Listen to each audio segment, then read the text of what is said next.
I kind of caught a little bit. You're talking about the popular system for the custom maps? Yeah, do you plan to include the number of players in a map so that not every popular map has like 2 or 3 players? Like some maps have 8 players and they're really far down the charts because of that. Sure. Yeah. No, that's a really good piece of feedback. The custom screen, the joining the custom game screen, it's still a work in progress. It's something that from the moment we shipped until the recent patches, we've already made some adjustments to it. But, that would be a great idea as far as being able to search based on the number of players, because you're looking for you and your friend to find a cool 2-player custom map on popular games that way.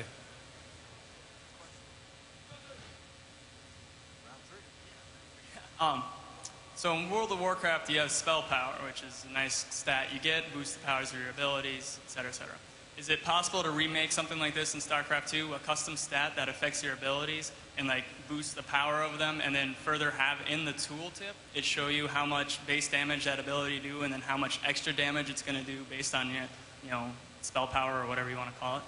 Blizzard Dota is already actually doing a lot of what you're talking about, and you can actually do a lot of that right now. You can define custom attributes, whatever you want, and then you can have those,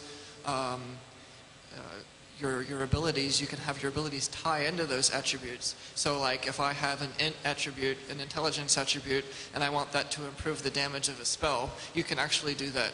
And of course, we're always looking at improving those abilities as well.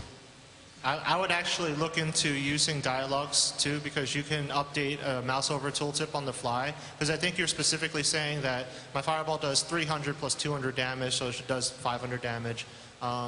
Yeah, you can actually use dialogues to do that right now.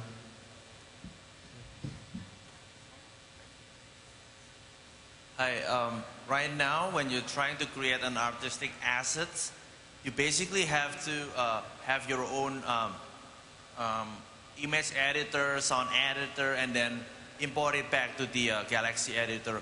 Is there any plan in the future where you guys going to integrate things like image editor, sound editor inside the Galaxy editor itself, instead of having us to use Photoshop or other sound editor?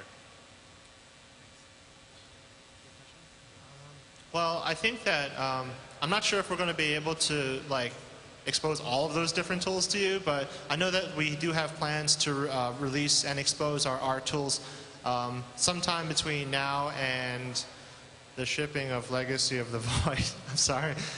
It is something that we are working on, though. Yeah, I would like to add to that too, is that one of the things going through our process is we got a discussion now creating a UI editor. This is something that wasn't even on a table about a month ago, but by us going through all this, we've now kind of set our energy to also adding another tool to the editor.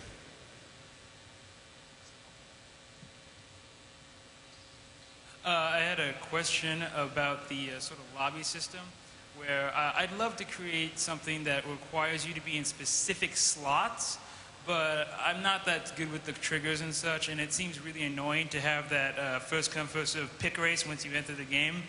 I mean, a lot of people don't really know about that, so I was just wondering, are you going to have some way of creating a system within the lobby to change your player slots?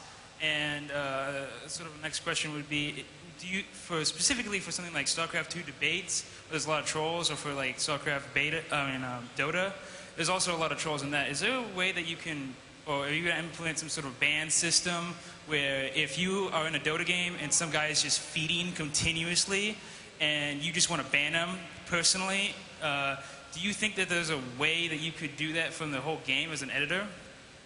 I definitely want to address the question about the lobby slots in Battle.net. This is an issue that in all of our custom mods, Blizzard Dota in particular, we came face to face with ourselves. And it's definitely something that we want to improve in the future. For the question about banning, we have no plans to do that at this time.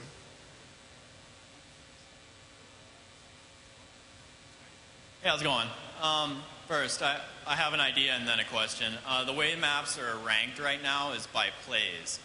It's basically if there's 500 plays an hour, it'll be ranked up pretty high. But games that take a long time to play. One of my friends has a game that takes about an hour to get through sometimes, and he can't have a lot of plays per hour because it takes so long to get through. You know, there needs to be a lot more players playing his map for it to be bumped up as high as like Nexus Wars, which only takes a couple minutes to play. So I just wanted to give that idea for maybe a future way to rank maps. Do it by time instead of by number of plays, like how long the map has been played, the grand total of all players combined. I don't know. You guys probably have a better idea already in the works, but just a thought. Also, my question is, are you able to give any details right now on how maps might in the future be chosen to be a premium map, or is that so much in the works that everything's up in the air? It's so still in the works right now that we're not quite sure how we're going to approach the premium maps versus the free content.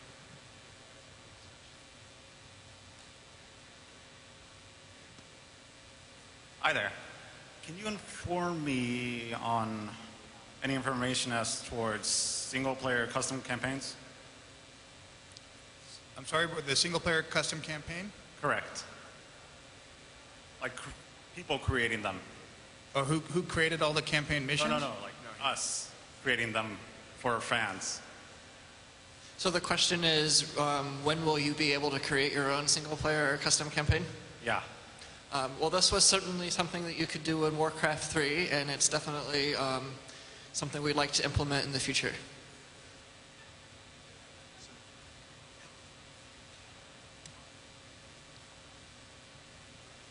Hi.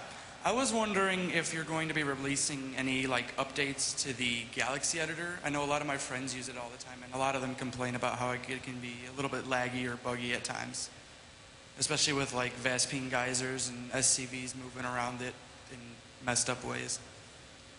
Yeah, I mean, in future updates to the editor, we're constantly looking at both performance and usability. Okay, guys, thank you very much. Let's give them a round of applause, everybody. That's you and Tall, right? Any last words, you guys? Anything else to close with? No, I'm just really excited that you guys all came here to listen to our maps or talk about our maps. And I'd hate to plug this, but I hope you guys get a chance to go over there and play some of these mods because these guys spend a lot of time, and we're really looking to hear what you guys have to say about them. Thank you. Thank you.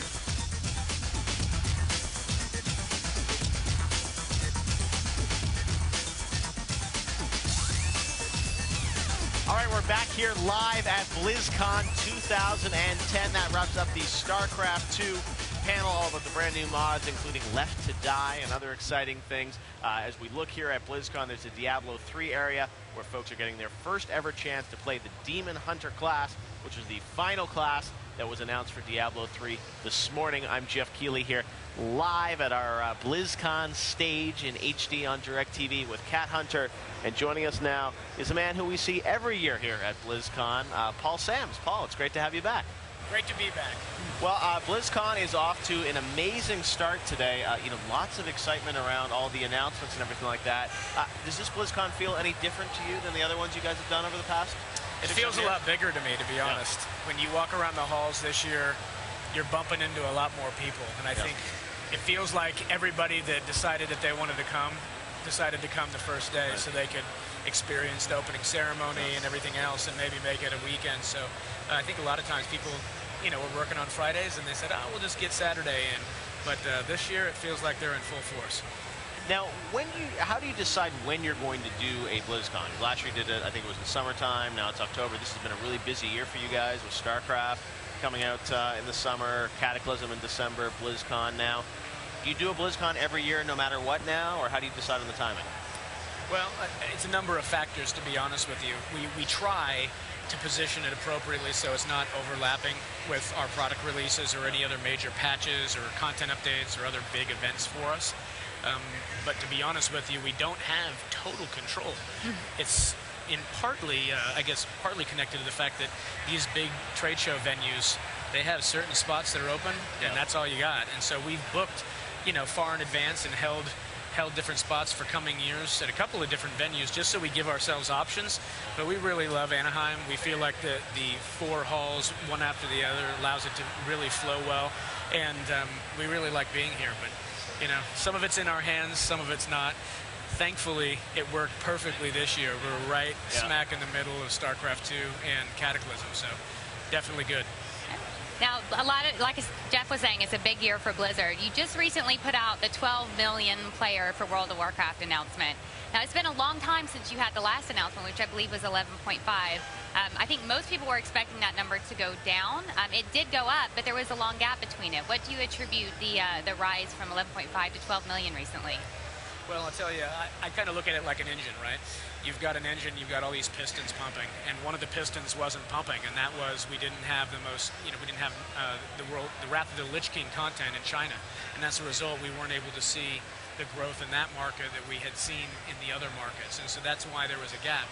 Once Wrath of the Lich King launched in August of this year, we started seeing the subscribership there materially increase, and so I think that's contributory to it. And then hopefully, you know, I think the different content updates that we've been doing and the different things that are going to come out with Cataclysm, I think that also drives a lot of win back, and it also causes a lot of the players to be logging back in and really going after it. So we're really excited about the future for World of Warcraft. We think that there's a lot of legs on that thing, and we think Cataclysm is really going to drive things for us. It's an incredible expansion set, and I think people are going to be really excited about it. How far out do you plan, you know, the business of World of Warcraft? Because it's obviously, you know, the biggest thing in gaming right now, and fans love it, but I mean, with 12 million subscribers, it's obviously, you know, the biggest thing that Blizzard has. Is there, you know, a 3-5 year plan for what you want to do with World of Warcraft? How far out do you think about it? Well, content drives everything for us. I mean, I look at it as focusing on the game, and the business trails that. Right. So we don't build business plans, so to speak, that say, hey, we want to hit this number of subscribers and we want to hit this type of revenue or anything like that. That's not what it's about for us. The focus is what is the next content that we want to deliver. So if you said to the development teams, do you know what you're going to deliver in the next expansion set? Well, I would say that they have a pretty darn good idea. They know what type of things they're wanting to address and the types of experiences that they're wanting to deliver. And they know that a number of years in advance because they really are trying to evolve this franchise and this universe in an intelligent way. And so they sketch out what that future looks like, and then they kind of focus in on the specifics as they release the most recent content. And they say, okay, let's get to that next thing that we want to really hit, that exciting, you know, advancement of the story, or this advancement of a character or a group of people. And they really geeked up on that, and that's what really drives it. And then, you know, my team on the operations and business side kind of follow behind that, and we try to make sure that we wrap the right business model and business decisions around the game, because that's really the driver. The people aren't here because they're excited that we have the coolest business models. That's not what it's about. It's all about the games, and so we can't allow the business to drive the games. The games drive the business. Way to do it. The press release that you just that we were just talking about actually mentioned Southeast Asia and Latin America as different areas that you're putting attention into expanding into. Can you bring us up to date on what's happening with regional expansions? Yeah, absolutely. So with Southeast Asia, when we launched StarCraft 2, we made a much stronger and, I guess, more focused effort on trying to evolve that market. There's a lot of players that have been playing there for a long time. They didn't have local servers. They were connecting to the US or maybe to Korea. And so what we wanted to do is we wanted to deliver a better gaming experience for them, one that's more focused and a lot more attention against them, more appropriate marketing and community and other types of things in those markets so that they feel as if they're getting the attention that they deserve. Those people are as important to us as anywhere else, and the market is growing in such a way to where we felt like we could really enter into it appropriately. And the same thing goes for Latin America. We have a lot of players that have been playing our games in Latin America for many years, and I think, you know, our efforts now is we're really trying to put community in and trying to build those markets and those and support those very passionate gamers there. They're very passionate. There's just I guess the market hasn't been quite big enough for us to be able to put the type of head count against it, but now we are, and it's really paying off. We're really seeing a lot of people coming over. They feel like we're putting the attention against them, that we're prioritizing them, and we're doing the things necessary to ensure that they get to play. And so, when you look at the various markets we go in, one of the things that I think that really helped us to be successful is that we try to create these games with global appeal, but then we build the local experience in a way that feels like we're local. And so we make sure that when we bring those games out, that we're